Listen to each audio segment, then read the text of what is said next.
Alô, amigas, alô, amigos. Alô, amigas e amigos. Gerson Bem voltando aqui no canal do Gerson Bem no YouTube.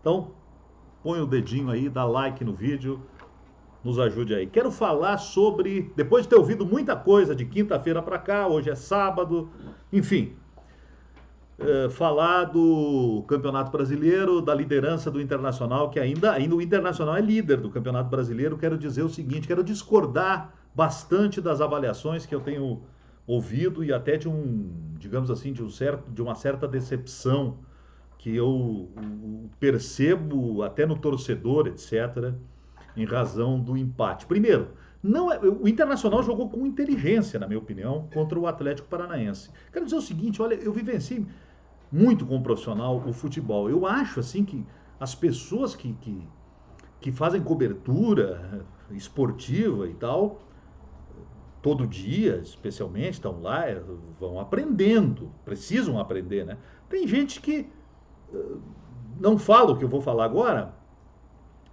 porque não sabe, não aprende nunca, ou porque não quer.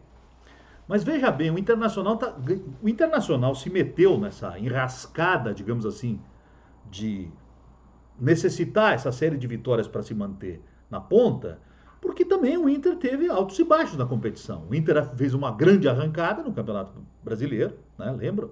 Em nove partidas o Inter fez 20 pontos. 20. Depois ele deu uma caída.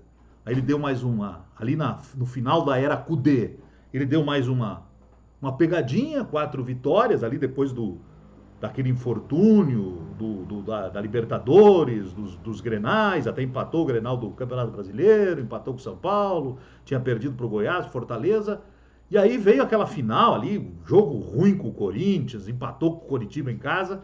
Bom, aí veio o Abel nas primeiras 4 partidas perdeu 2, empatou 2, perdeu para o Fluminense e para o Santos e empatou com 2 Atléticos, né? O Goianiense e o Atlético Mineiro. O Atlético Mineiro até foi um resultado ótimo, né?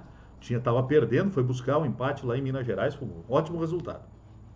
E aí depois veio a série de vitórias. É que nesse meio tempo, veja, quando o Cudê deixou o Internacional, o Inter tinha 36 pontos. Era líder. Mas primeiro o Flamengo e o Atlético tinham 35, o Atlético, inclusive, o Atlético Mineiro, com um jogo a menos. Só que o São Paulo tinha 33, mas 4 jogos a menos. 3 jogos a menos. E nesses 3 ele fez 7 pontos. Então, na verdade, o São Paulo tinha 3 a menos, mas ele ficou com 4 a mais. E como o Internacional ficou naqueles 4 jogos, fez só 2 pontos, e o São Paulo nos mesmos 4 fez 10, ficou os 12 de diferença, entendeu?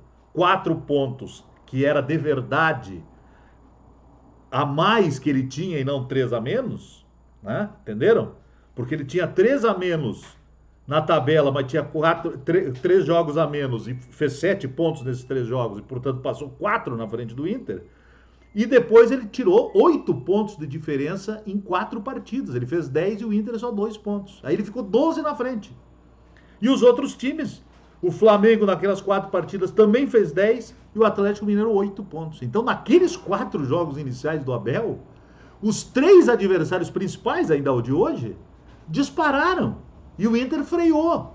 Aí veio essa série, necessidade de todas essas vitórias que o Internacional precisou fazer para alcançar a liderança. Que acabou alcançando até nem tanto tempo depois, que nós estamos falando que as vitórias começaram na 25ª rodada.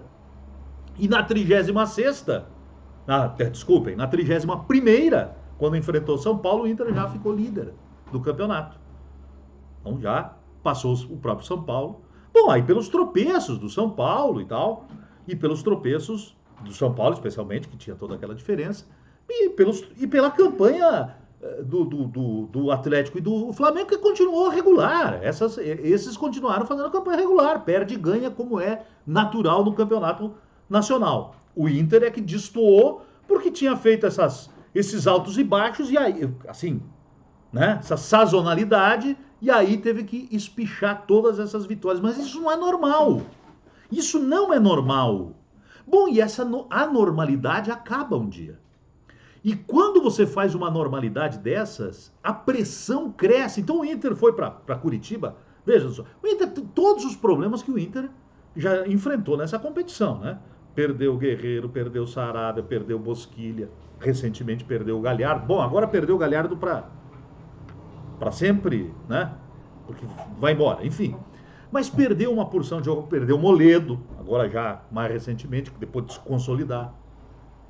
Então, vejam, o Inter agora, objeto de pressão no time. No time. Quem tá lá todo dia não sabe. Quando você vence 9, tá sempre na pressão e não pode perder. Não, porque o Inter não pode perder. Tudo que o Inter não podia fazer lá nesse jogo era perder. Não podia perder. De jeito nenhum podia perder. Então, o time ganha 9 seguida e tem que ganhar. É muita pressão sobre o time. Então, primeiro, é muita pressão. 2, o interesse geral, comercial, digamos assim, de quem tem os principais interesses comerciais no futebol, é do Flamengo ser campeão, não do Inter ser campeão. Como não seria do Grêmio ser campeão, do Atlético Mineiro, é do Flamengo. Eu não estou dizendo que isso cria um complô, mas é o noticiário todo dia, entendeu? Flamengo, ou Corinthians, o tal. Agora é o Flamengo, porque o Corinthians não está, ou São Paulo. É muito mais interessante esses times, comercialmente, tá? A gente sabe disso, eu não preciso entrar em detalhes para não perder tempo aqui nesse vídeo. Você sabe, porque, né? Tem inteligência para entender isso. Bom, isso também cria condicionamentos, pressões. Aí, todo dia no noticiário, o Inter foi beneficiado no Grenal por um pênalti, o Inter foi beneficiado no Bragantino por um pênalti, porque não olharam o VAR, porque não sei o quê. A imprensa do Rio Grande do Sul, a chamada grande imprensa, muito pouco simpática às cores do Internacional, ajuda bastante a estigmatizar o Internacional quando possível, né? Porque ela na gangorra sempre pende para o outro lado, na gangorra gaúcha sempre pende para o outro lado, e a nossa turma, nessas horas aqui, não consegue nem perceber essas coisas, a não ser com esse discurso de, como é que é, imprensa azul, uma coisa assim, coisa dessa natureza, isso não vai resolver. Sistema azul, não é sistema azul, nós estamos falando de uma coisa mais elaborada do que só dizer sistema azul. Só ficar nesse folclore nas redes sociais pode dar um monte de like, um monte de coisa dessa natureza. Mas eu não vou ficar aqui fazendo isso, sei lá, posso até não ter um número grande de seguidores. Mas, gente, nós precisamos ajudar melhor o Inter, se queremos ser uma imprensa engajada, do que isso. Ou ficar de viúva do Cudê, que já foi embora já faz tempo. Entendeu? E que ficava aqui, time curto, e o Abel veio aqui, achou o Caio Vidal, foi ele que achou, né? Ninguém disse antes, bota o Caio Vidal, alguém que vai lá no Beira-Rio de manhã, de tarde e de noite, algum jornalista aí, que vai todos os dias lá no Beira-Rio, disse, olha, quem sabe usem o Caio Vidal. Alguém disse antes? Não, né?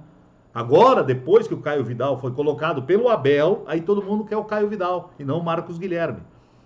Ora, o Abel tá lá, foi ele que colocou o Caio Vidal. O Caio Vidal, na última partida contra o Bragantino, fez lá uma partida maravilhosa. Então, o Abel estava vendo assim, bom, o meu time não produziu lá grande coisa contra o Bragantino, vou tentar outra coisa.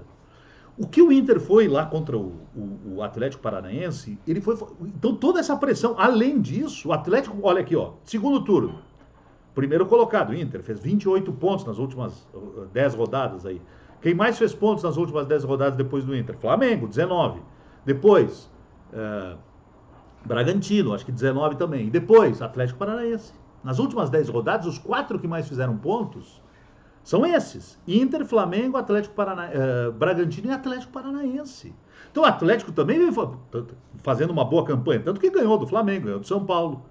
E lá ainda tem toda essa coisa que eu estou falando, a pressão sobre o time que é obrigado a ganhar. O condicionamento porque o Internacional, porque é beneficiado pela arbitragem, os interesses e tal, tudo isso, é pressão. O time que não é o Sport Recife, não é sei lá, o time mais enfraquecido, entende? Estou falando de Sport Recife, não quero estigmatizar nenhum time, mas enfim, mas é isso, não é o time mais fraco da competição, não é o Coritiba. É o Atlético Paranaense, um time que está bem. Está fazendo uma boa campanha, está num momento bom no campeonato. É isso que eu quero dizer. Lá é grama sintética, condições adversas, toda isso e obrigação. Então, o que o Inter não podia fazer era perder. O Inter não teve um único minuto em 90 de pressão do adversário.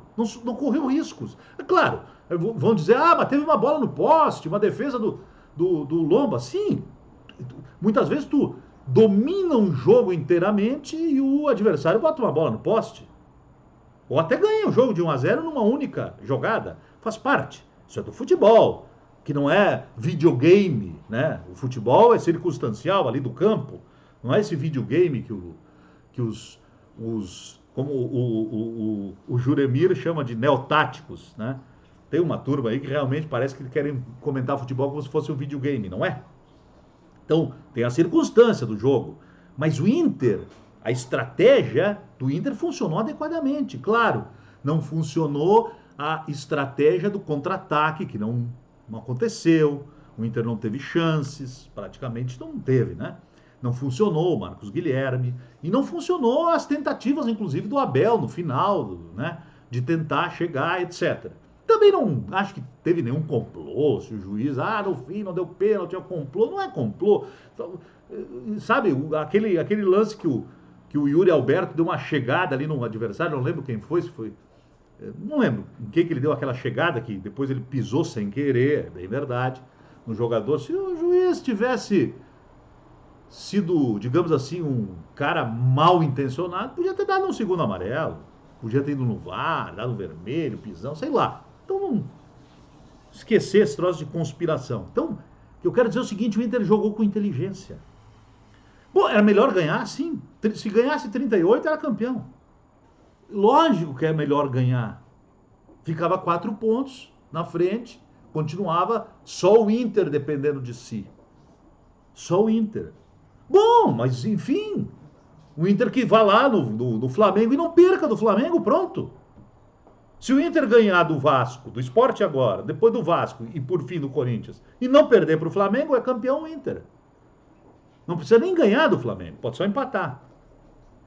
Se o Inter ganhar do Sport Recife, ganhar do Vasco, e na última partida ganhar vou esquecer o último jogo. Se o Internacional ganhar do Sport Recife, agora, na próxima quarta-feira, se o Internacional ganhar do Vasco no outro domingo, o Internacional não perder para o Flamengo, independente dos resultados que o Flamengo obtiver nas duas partidas contra o Bragantino em Bragança Paulista e em casa contra o Corinthians, se forem 2 vitórias, o Inter chegará no Beira-Rio, na última partida, 2 pontos à frente do Flamengo, que jogará contra o São Paulo, no Maracanã, e o Inter contra o Corinthians no Beira-Rio. É isto. Pronto. É isto. É isto.